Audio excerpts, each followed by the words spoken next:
Hey everyone, welcome to another episode of Nerd Herders.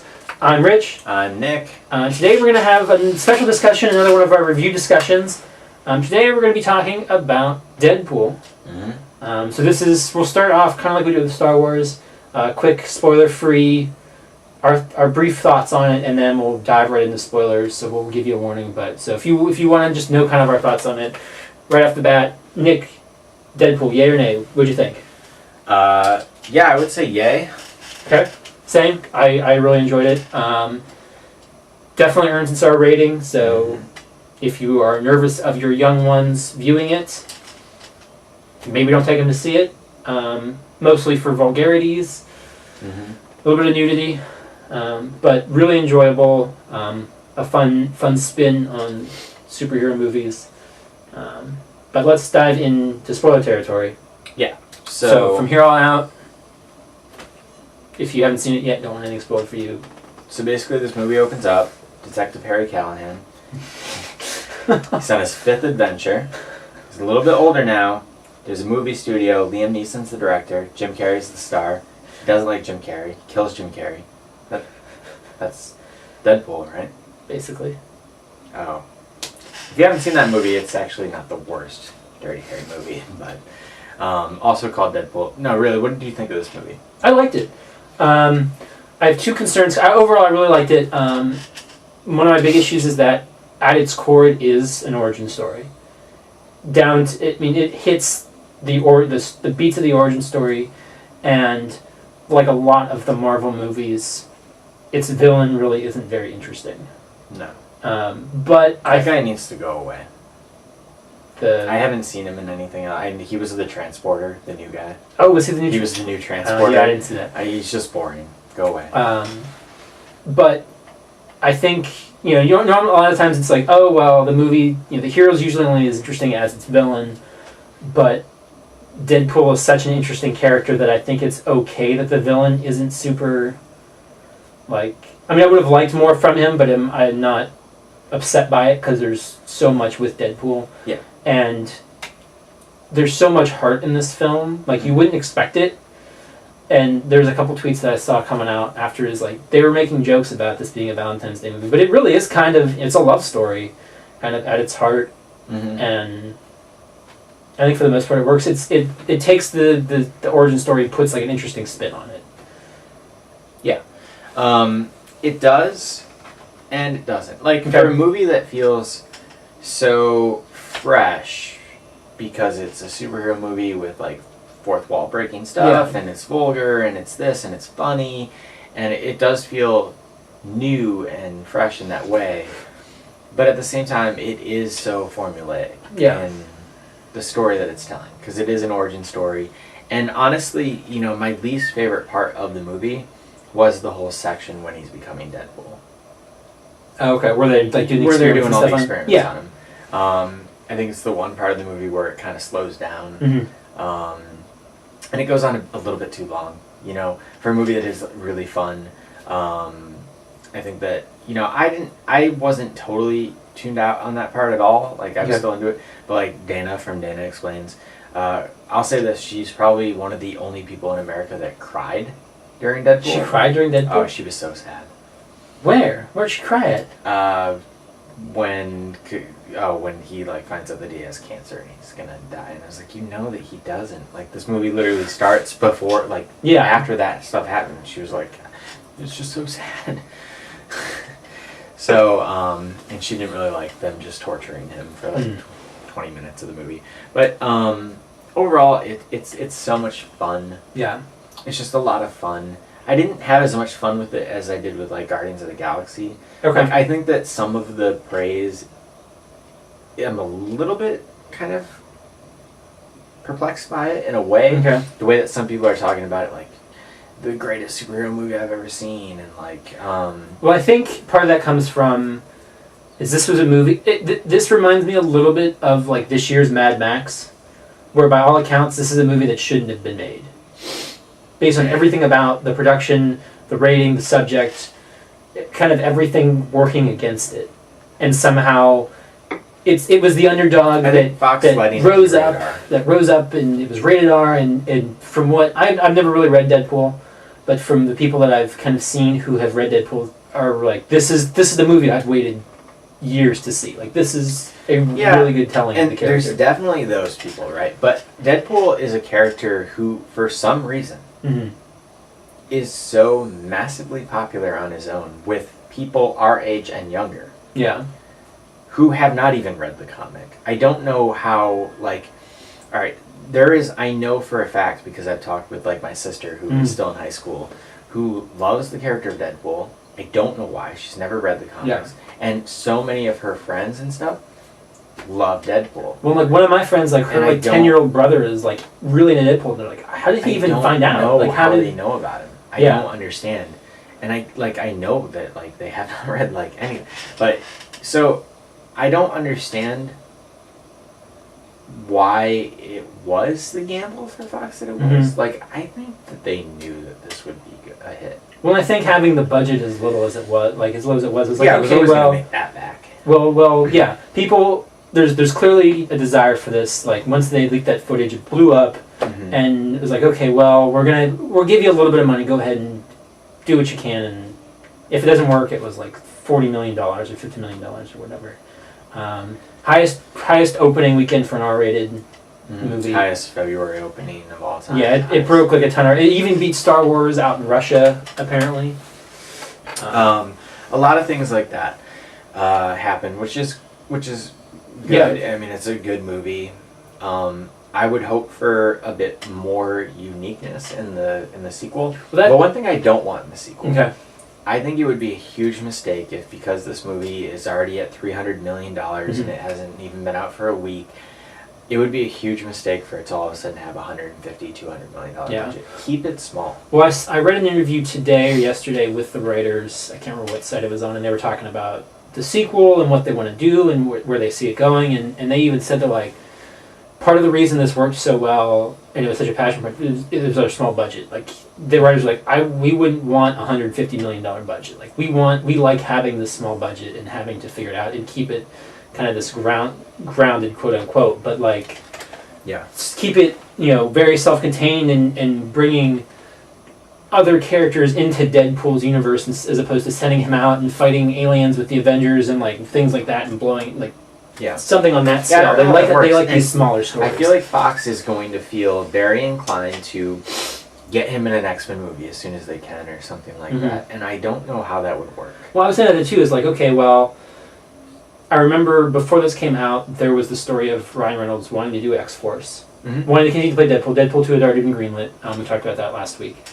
And watching it, I'm like, okay, well, there's the X-Men house, there's the two X-Men in it, and they used lesser-known X-Men, and I really like the joke in it where it's like, because the studio won't give us the budget to put anybody else in. Yeah, there was a couple good X-Men. I really also liked when he was like McAvoy or Stewart. I can't keep these timelines straight. Like, that was cool that he does that type of stuff and they acknowledge it like that. But the cool thing would be if it feels a bit more connected to those movies, where, like, somebody like James McAvoy or Patrick Stewart or somebody would, because it was so massive, be more inclined to be like, yeah, I want to be in the sequel for something. Well, the same interview they were talking about, they'd like to bring in more X-Men, but not... The concern then with bringing in somebody like Patrick Stewart or like Professor X or Beast or any of them is, where is this going to fit in the timeline? Is trying to then take Deadpool and say, okay, well, he's part of this timeline or that timeline, well, it's Stewart, so it's this timeline, or it's McAvoy, so it's a different thing. And so they weren't saying they were against it, but they were like, if that happens, that's definitely going to be a challenge that they're going to have to. And if you're only seeing Deadpool and you're not necessarily caught up on X-Men, that may... Sure. I mean, the most logical person to somehow, I thought he would pop up in it, would have been Wolverine. Yeah. And he does, in some way, pop up in it, and that was great. That was a really clever, great moment. Within the last year, another great example of just a picture of Hugh Jackman as Wolverine playing a really funny part in the movie with also Me, Earl, and the Dying Girl. Almost more interesting than this movie is the discussion of what happens now. Yeah. An R-rated superhero movie made all of the money. Mm-hmm. So and R-rated superhero movies aren't new. no, We had Sin City, we had Watchmen, Super. well, one of the movies that started off the whole Marvel thing Mhm. was not actually Bryan Singer's X-Men. It was Blade, Yeah, that's true. which is an R-rated movie, Marvel movie, and so yeah, we've had it. Kick-Ass. Kick-Ass is a Kick-Ass. very similar example to Mm. the type of tone and humor that this had. It just was not nearly as financially successful. Yeah, unfortunately, because it's Yeah, I love it. love the first Kick-Ass. Yeah. But what do they do now? There's already been talks about Wolverine 3 might shoot for an R. yeah. There was that image from the Toy Fair for somewhere, and they had like Fox's list of upcoming movies, and the Wolverine poster was anticipated rating R. Whether X-Force happens, whether they try to work Deadpool into the X-Men universe more somehow, which I don't know if you could do a crossover movie or put him in an X-Men movie and have it like. It would just feel so weird the way that they are. And Apocalypse doesn't look like it's going to change that tone at all. It looks like it's going to still be super serious. Which is fine. I mean, that tone works It for works X-Men. perfectly fine. But I for us, don't But to put a character like Deadpool, who is very much an R-rated character, and throw him into like that kind of universe. I don't know. Having an X-Force movie probably would be the best route for that kind of crossover to happen. yeah, absolutely. And that seems like it's going to happen. And I mean, according to the stinger of this movie and everything, they're going to have Cable in the next movie. Yeah. And There's a lot of talk about that, and who might play him. And I know the I can't remember the guy's name. The Stephen villain from he's kind of like campaigning for it. I'm all set on him. No thanks. I saw Ron Perlman's name being thrown out, which would be cool. He would be great. That'd be awesome. But and how great was the stinger? Like it had Oh so my many God. like perfect, right? The opening credits, like right from the get-go. That was awesome. But like I mean the Ferris Bueller joke, and then there was a lot of jokes like that in the movie that I thought might have been like the only person in the movie to laugh at the Alien 3 joke. Yeah, there's a couple of those weird things where I'm like, I laughed. Is that it? Yeah, but there was a lot of great moments like that. And Ryan Reynolds, he's done some shit, but he is the reason this movie works. Yeah, I mean he's The done main reason. he's done a lot of great He's done movies some too. awesome stuff too. Yeah, sure, but he's done some terrible stuff. And Yeah, most recently, I mean, Green Lantern was an epic fail on all accounts. Yeah. And then R.I.P.D. lost so oh much yeah, I money. forgot about that. And this definitely, I mean, This has shot him back up to yeah. where I think he's deserves to be. I mean, I think he's, for the most part, other than some misses, he's really good. Mm-hmm. And the best comparison that I've kind of seen to this is it's like a Van Wilder as a superhero. Mm-hmm. Yeah. And this is the old school Ryan Reynolds, younger, like that fast talking, like, but as a superhero. Right. But to go back to the R-rated thing, like, do we need Wolverine 3 to be rated R? Like, do we need these movies to be, like, I don't agree. I've heard people say, like, that's only going to be R because Deadpool was. That doesn't make sense to me. Yeah. That doesn't make sense because, yes, Deadpool made a lot of money, and it was rated R, and people liked it, but Deadpool would have probably made more money if it was PG-13 this weekend. It wouldn't have been as good. Mm-hmm. It wouldn't have been the same movie. Yeah. But Deadpool in his proper costume, not how he was in X-Men Origins Wolverine, and that would have still gotten people out there. Mm-hmm. And it still could have been funny. Yeah, just it wouldn't have been. But I same. think it would have made more money opening weekend. Probably. Because people would have brought their Maybe. kids to. Would it? I don't. People didn't go because I mean, it was rated R. Well, no, I People don't. were pleased because besides us, Mhm. people don't pay attention to that. People don't know. Well, people that. still took their kids though. Sure. That was the thing. Like you're but still. more. Those are the people who like either are like, I'm gonna let my kids see what they want to see, Yeah. or just are not responsible. Well, there was. I still like the one Facebook post that I saw of some woman who was like, "Oh, we left Deadpool 5 minutes in. I took my 10-year-old to see, or however old he was, to see Deadpool. We had to leave 5 minutes in, which they would have given some kind of warning before the movie." And everyone's like, "You mean the R rating? That wasn't warning enough." But No, I see your point. don't agree what I'm saying is, I don't think Fox is just going to make the third Wolverine movie rated R to try and somehow capitalize on this. No. I think that they would know that it probably would have more of a chance of reaching the wider, broader audience. Because once a movie becomes rated R, we will see collectible Deadpool movie-related items, but you're not going to see Deadpool at McDonald's. You won't. I mean, it's rated R. They're not going to do that. We're not at that point.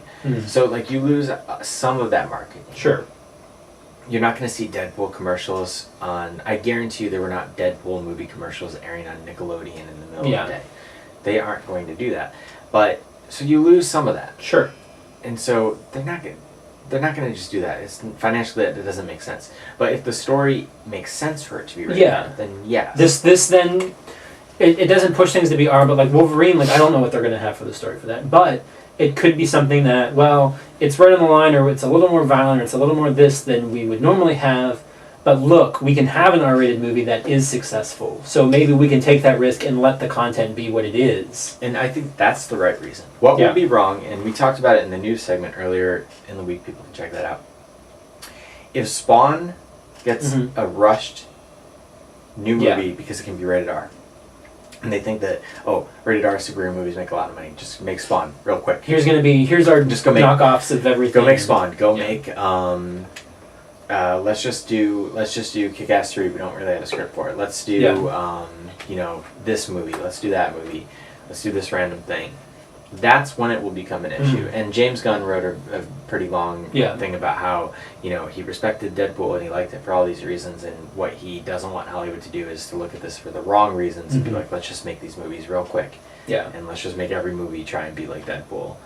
Because he saw that that's what he felt like was happening with Guardians, where every movie had like pop songs in the trailer. Yeah, here's this, and trying to capture that same spirit of Guardians and things like that. Yeah, even though I don't totally agree with them, I don't feel like I don't think I've seen a direct movie clearly trying to lampoon or trying to copy what Guardians was yet. I don't know. I would argue the new Suicide Squad trailer. The trailer, but I don't think that. Well, no, as far as the movies go, no. But the marketing wise, I would say I would agree with them.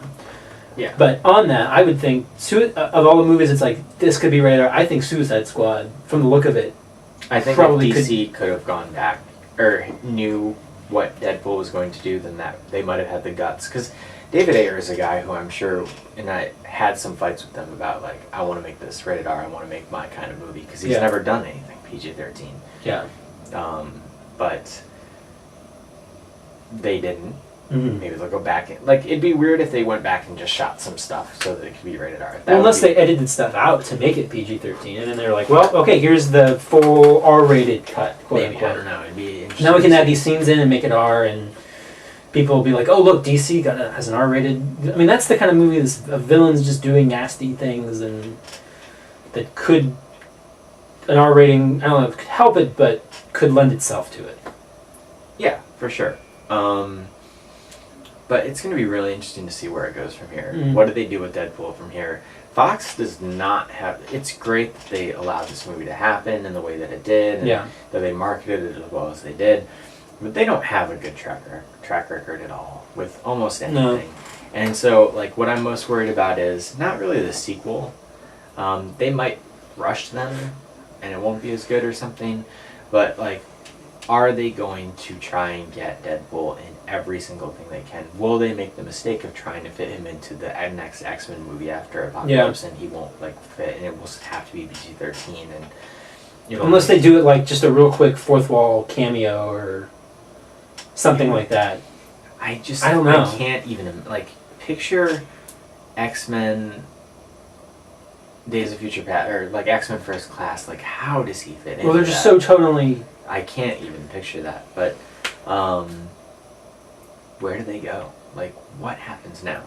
But what we are in the present is we've seen Deadpool. Yep. It was good. I really enjoyed it.